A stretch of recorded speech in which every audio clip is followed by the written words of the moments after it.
Boxing Ego here. If you like this video, make sure you hit the like button and also subscribe to the channel and hit the bell icon on the top of your screen to get notified when the latest new content drops. One.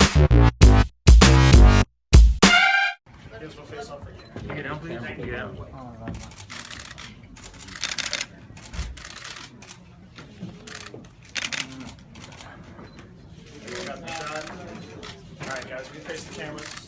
Come on guys, turn right here. You get a shot right here. Turn the camera.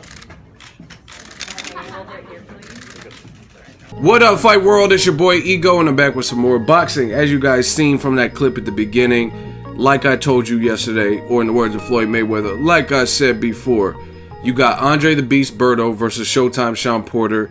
Signed, sealed, and delivered. Barclays Center. We just had a fight tonight, Barclays Center. I did my post-fight. That was Danny Garcia versus Keith Thurman.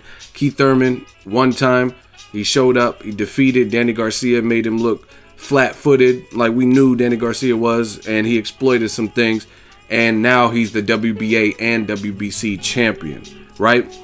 Berto Porter, I did a video yesterday, and I told you this fight was a done deal. I also checked in with my man from Cuba, Rances Bartholomew, and he confirmed to me that he will be on this undercard. I told you guys on the video I did yesterday, just announcing the fight, that he should be on the card, and I talked to him, I reached out to him. He said he is. He's going to be fighting Kirill Relic, who's the guy that gave Ricky Burns, who was a champion, problems, and a lot of people thought Relic beat him. And actually Burns was supposed to go on to fight Adrian Broner, but he looked so bad in that fight with Kirill Relic that Broner ended up fighting Granados. They were like, nah, Ricky Burns has to reprove himself or whatever. Now Ricky Burns is fighting that Julius Indongo that knocked out the Troyanovsky.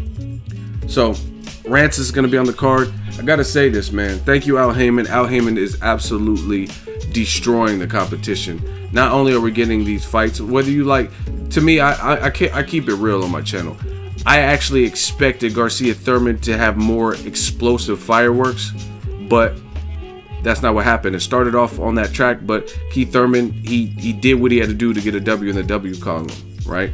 And he troubled Garcia with the movement, and he kind of gave up some of the last rounds, and Garcia was trying to push and be aggressive and whatever. But it's the thing that I like about it is, no matter what, it was on free TV. I didn't have to pay pay-per-view for that, so I don't really lose anything. Like I would be more mad. I actually streamed it, but I'd be more mad at UFC 209 because one fight got canceled, the Khabib Nurmagomedov versus Tony Ferguson, which was a meaningful fight, right? And then the main event was very slow-paced and kind of fought, and both fighters, Tyron Woodley and Wonderboy Thompson, were being too respectful of each other. You know what I'm saying? But the Danny Garcia, Keith Thurman, it was solid. It was cool. Gervonta Tank Davis was falling asleep. I'll try to insert the clip right here.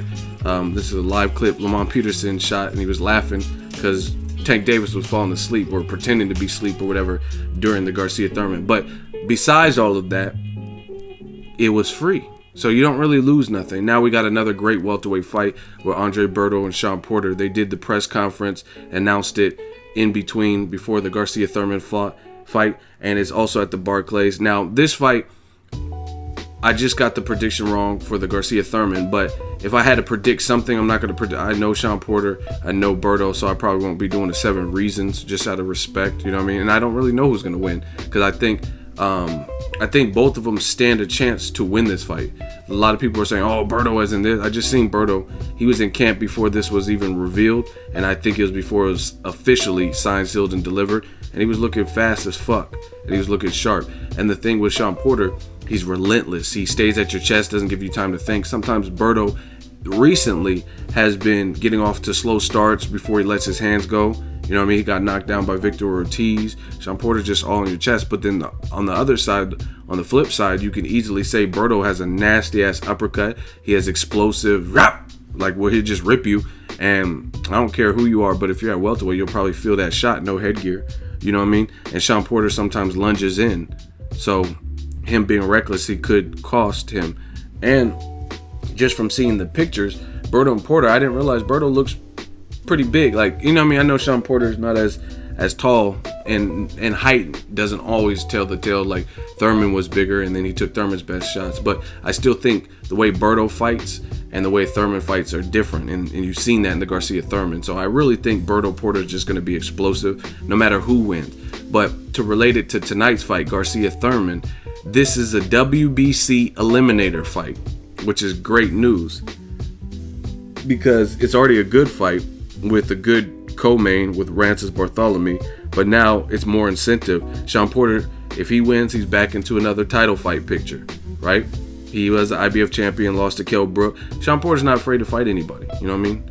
He defended against Kell Brook, who was unbeaten, big, way taller than him and stuff like that. And it was a good, fun, competitive scrap. And he fought Thurman, you know what I'm saying? Shawn Porter's down to fight whoever.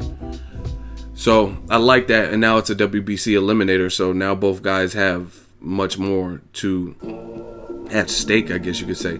Now the other thing that is interesting to me is I know Keith Thurman and Shawn Porter, Keith Thurman and Shawn Porter, but also Keith Thurman and Andre Berto, they're boys. They're both from Florida. They both rep Florida. They both sparred over hundreds of rounds, he said, on Showtime. They had Showtime. They had Shawn Porter.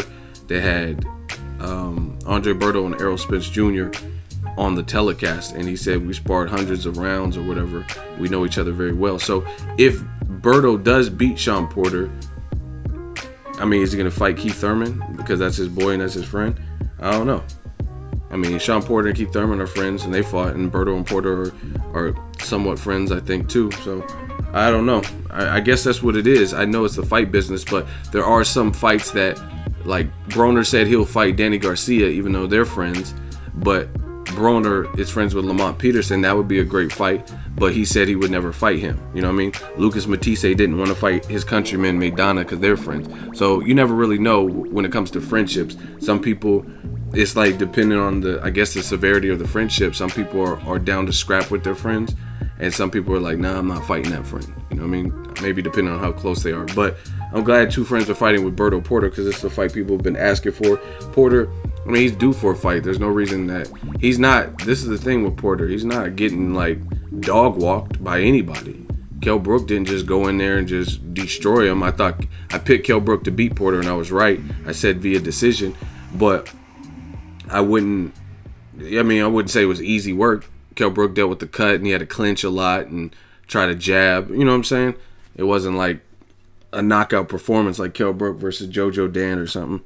And same thing with the Thurman Porter. Some people even thought Porter won. So that's what it is. They're both coming off of strong performances, even though Porter lost his last fight.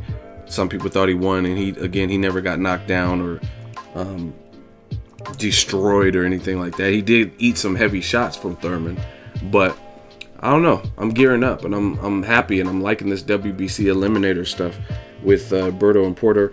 I'll try to get in the Virgil Hunter gym, get you guys some exclusive. I got some stuff I'm trying to work on, so just keep supporting the channel and stay tuned. I got a lot like behind the scenes that I'm trying to work on, but you guys will know about it soon enough.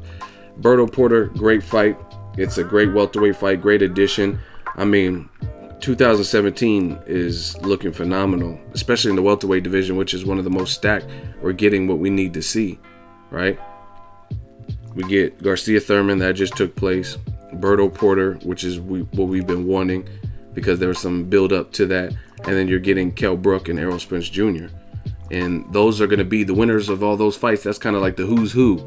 Like, just so many ways you can mix and match. Even though Danny Garcia just took his first pro loss, I would love to see him fight against Amir Khan. I don't know if Amir Khan wants it now that he's not a WBC champion anymore and Khan's the mandatory. But then again, I don't know if Khan wants to fight a guy like Keith Thurman. You know what I mean? Some people question Khan's chin, and Thurman clearly has power you have to respect.